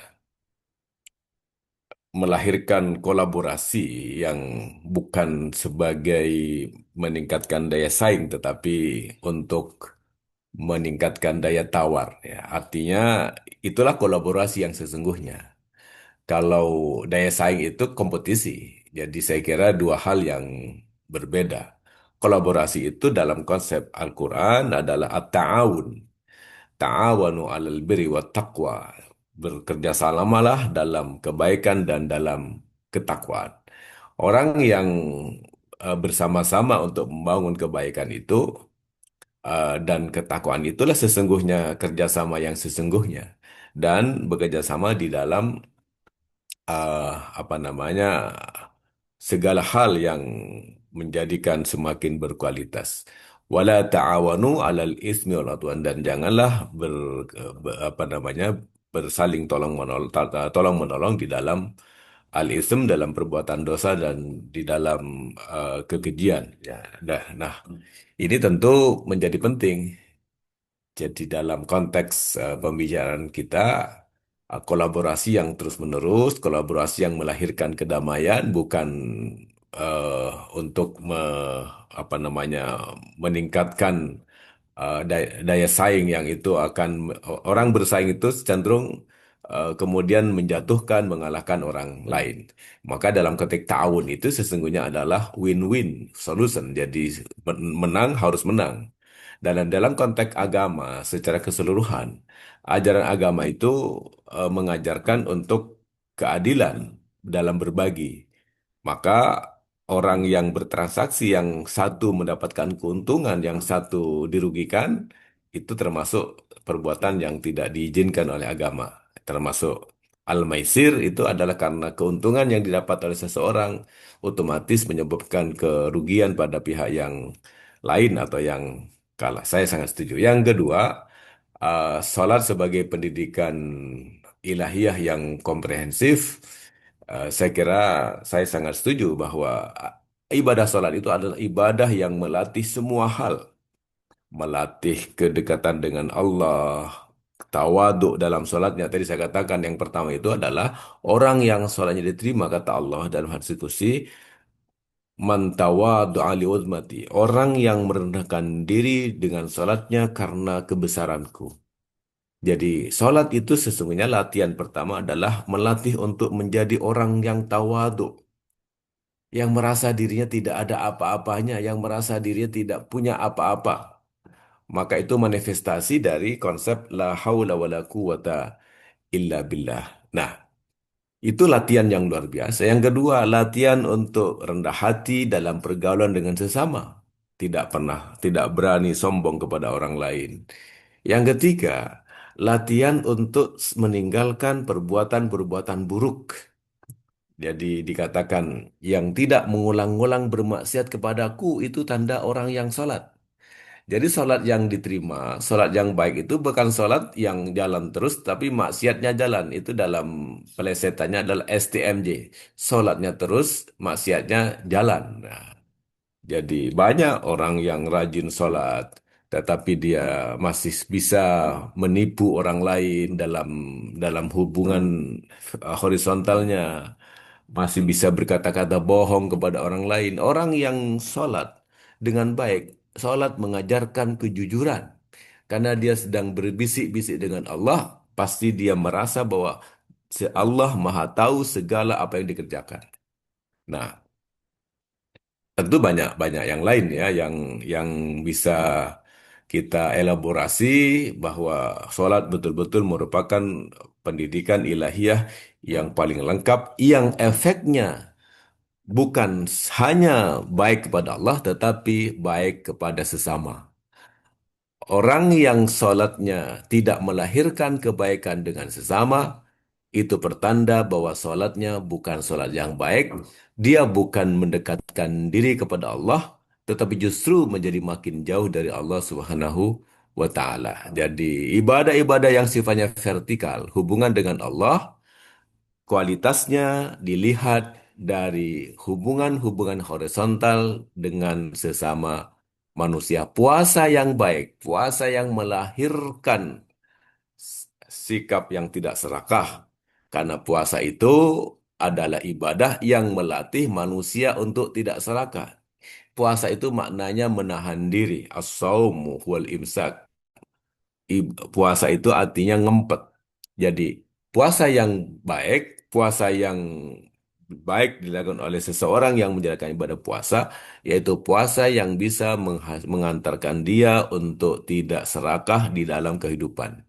Jadi kalau ada orang yang puasa rajin bahkan Senin Kemis, tetapi dalam kehidupan sehari-hari dia masih serakah, itu pertanda bahwa puasanya adalah ibadah puasa yang tidak baik atau tidak diterima oleh Allah Subhanahu wa taala.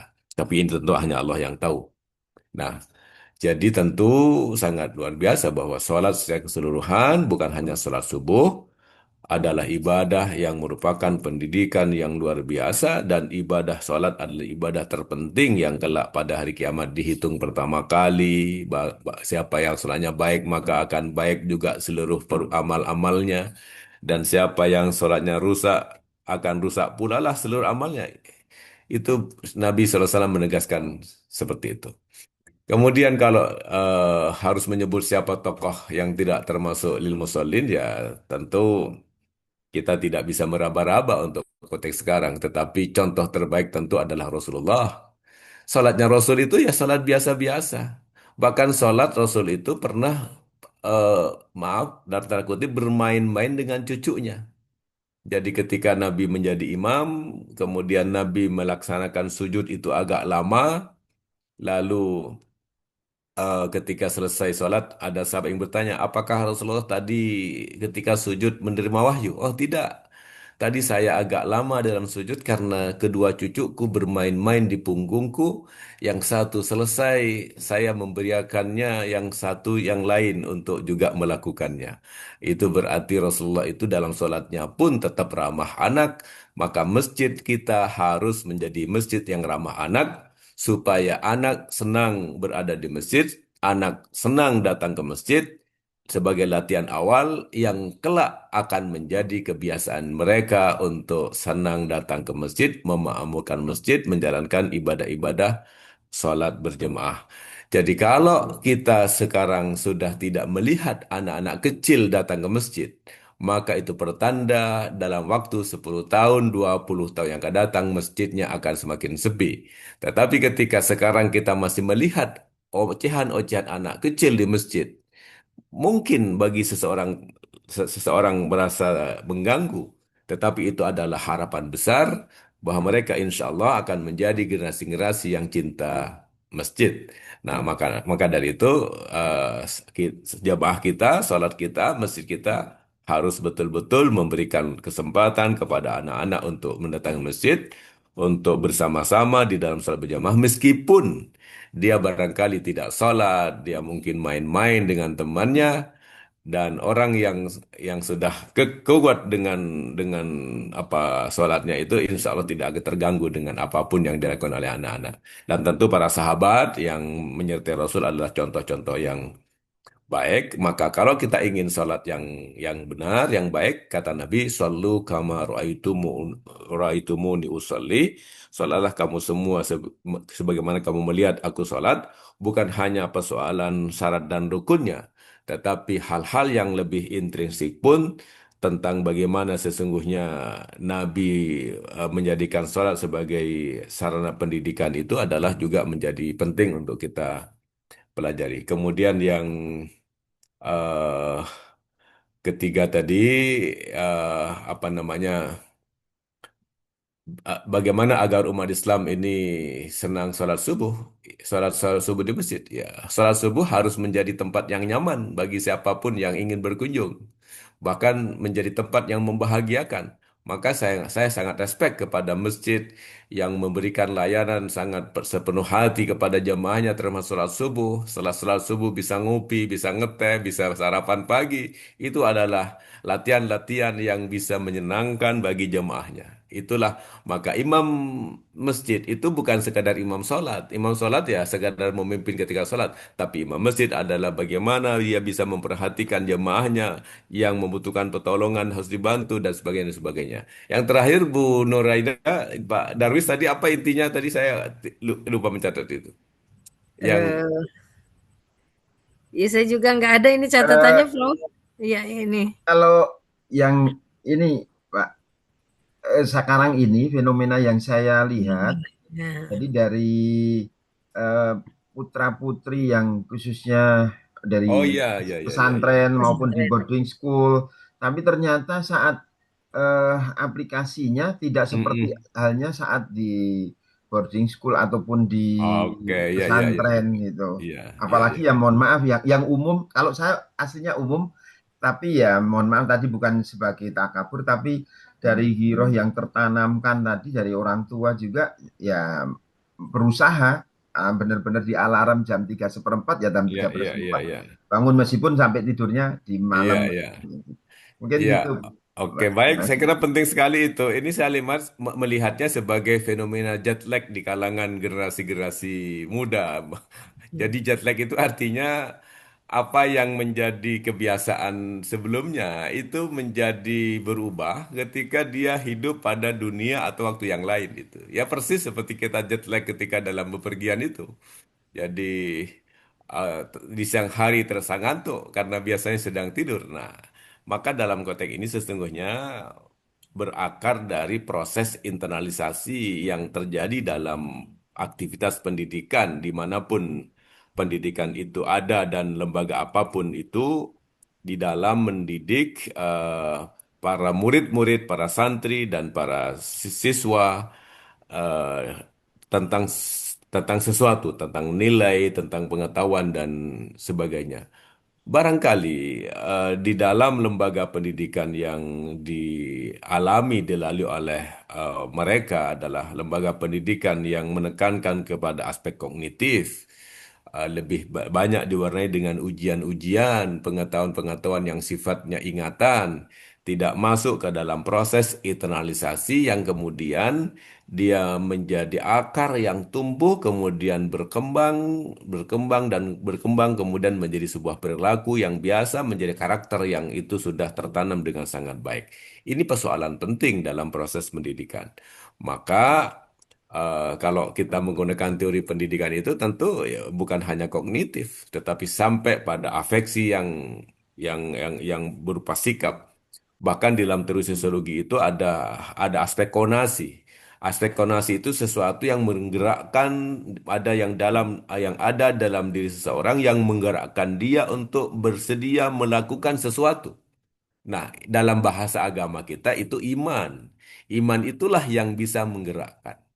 Iman itu bisa berubah-ubah. Al-imanu yazidu wa yanqus, kata Nabi. Iman itu bisa bertambah dan bisa berkurang. Karena itu iman itu harus terus dipupuk supaya dia bisa tumbuh dengan baik. Nah, ziyadatuhu idza ahsanta.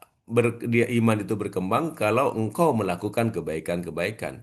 Wa nuqsanuhu idza asata, dan iman itu berkurang jika engkau melakukan keburukan. Maka tugas kita adalah membiasakan untuk melakukan kebaikan-kebaikan.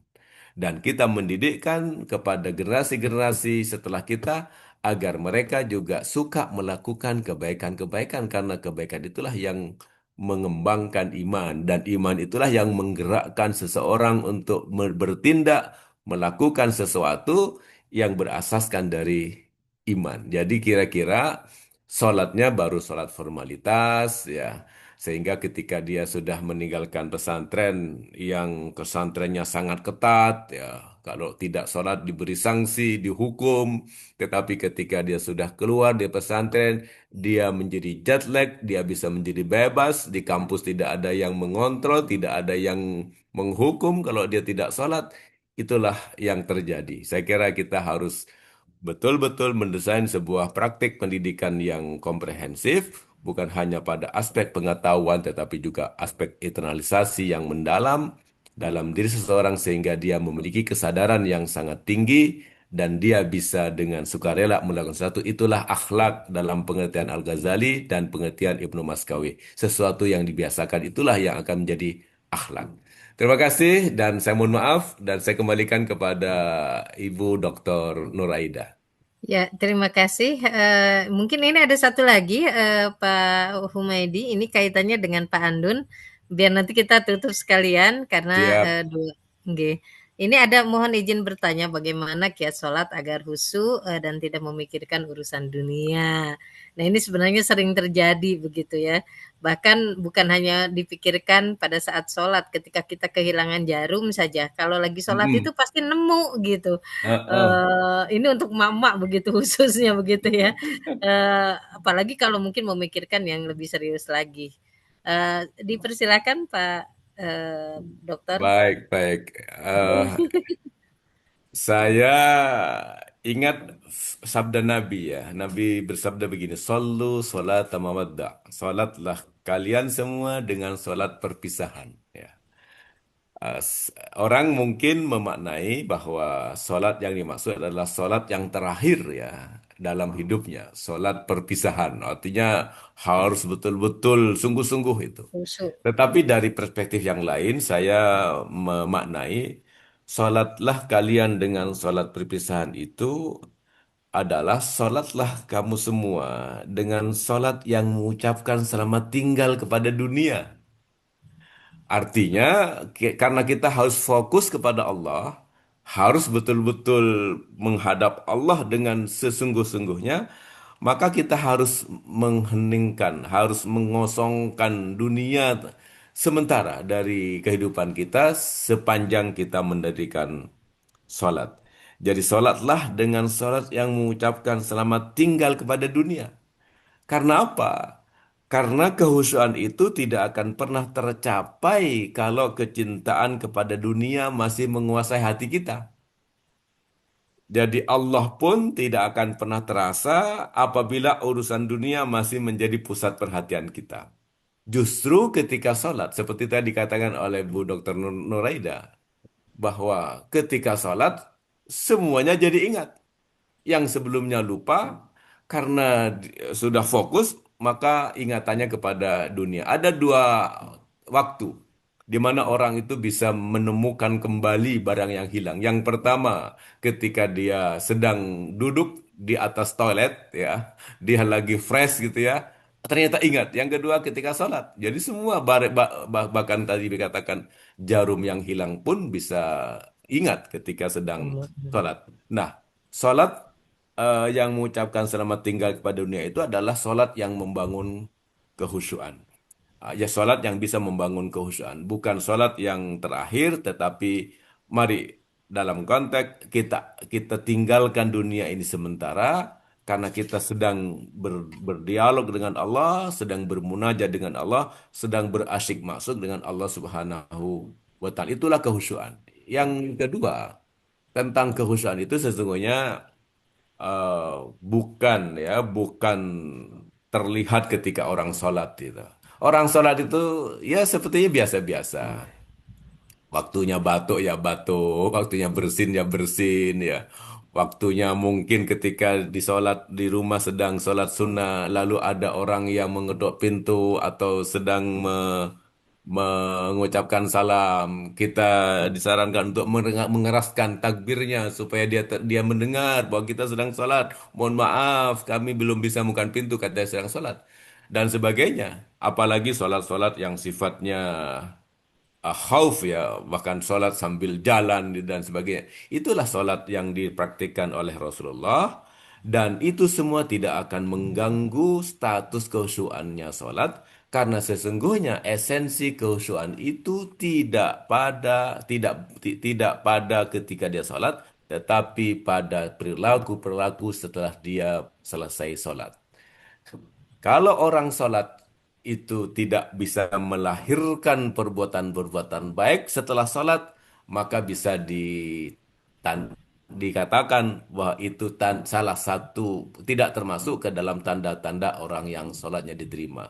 Kalau selesai sholat orang masih berdusta lagi, kalau setelah sajadah disimpan dia masih memeras orang lain lagi, setelah pulang Jumatan di kantor dia masih menggunakan jabatannya untuk memperkaya diri, maka sholatnya kata Nabi dilipat oleh Allah bagaikan kain buruk yang dibantingkan ke wajahnya kelak di hari akhir. Artinya Allah tidak menerima sholatnya. Artinya sholat yang khusyuk itu adalah sejalan dengan tanda-tanda orang yang sholatnya diterima. Jadi sholat sambil gendong cucu ya tidak apa-apa. Nabi juga pernah begitu mengendong cucunya dan membiarkan cucunya bermain-main di atas pundaknya juga tidak apa-apa. Tetapi tidak bisa dikatakan bahwa Nabi tidak khusyuk dalam sholatnya. Tetapi kehusuan itu adalah lebih bersifat esensial, yaitu terwujud dalam perilaku-perilaku, perbuatan-perbuatan yang baik setelah dia melaksanakan sholat. Nah, saya kira itu Ibu Nuraida sebagai Ya, kata penutup dari saya. Saya sangat senang bisa ngangsu kawruh bersama Bapak Ibu sekalian dalam forum kuliah subuh pada pagi hari ini. Mudah-mudahan Allah senantiasa memberkahi kita semua. Terima kasih, mohon maaf. Wassalamualaikum amin. warahmatullahi wabarakatuh. Waalaikumsalam warahmatullahi Waalaikumsalam warahmatullahi wabarakatuh. wabarakatuh. Apakah Prof. Zirzin masih monitor atau masih ada atau Ibu Prof? Kalau tidak ada, dengan berakhirnya sesi ini, berarti kita akan akhiri perjumpaan kita di pagi hari ini dan kesimpulan secara menyeluruh yang terkait dengan tema kita di pagi hari ini adalah bagaimana tadi konsep kolaborasi, konsep yang terkait juga dengan kepedulian itu harus terus kita implementasikan, bukan hanya niat, akan tetapi terimplementasikan dalam kehidupan sehari-hari. Tentu saja keberkahan dari tindakan-tindakan yang nyata yang kita lakukan melalui yang diawali di pagi hari ini dengan sholat subuh, itu akan memberikan perbaikan bagi konsep kehidupan kita, baik secara individu di keluarga kita maupun dalam kehidupan berbangsa dan bernegara. Dengan berakhirnya sesi ini berarti berakhir pula pertemuan kita. Subhanakallahumma wa bihamdika asyhadu alla ilaha illa anta subhanaka astaghfiruka wa atubu ilaik. Saya kembalikan waktu kepada Pak Ustadz Mahlani. Monggo dipersilahkan. Terima kasih Bu Nuraida dan juga terima kasih pada para narasumber, Bapak Ibu semuanya. Boleh satu quotes ini Bapak Ibu, subuh bukan sekedar terbitnya cahaya, ya, tapi terbitnya semangat untuk fokus memperbaiki diri dan umat, ya, dengan berkolaborasi dan insya Allah itu akan berkah bagi kita semuanya. Terima kasih. Saya kembalikan kepada Mbak Putri. Baik, terima kasih. Assalamualaikum warahmatullahi wabarakatuh. Waalaikumsalam warahmatullahi wabarakatuh. Terima kasih kepada Ustadz Mahlani, yaitu Bapak Mahlani SAG MPD, Penyuluh Agama Islam Kementerian Agama Kota Yogyakarta.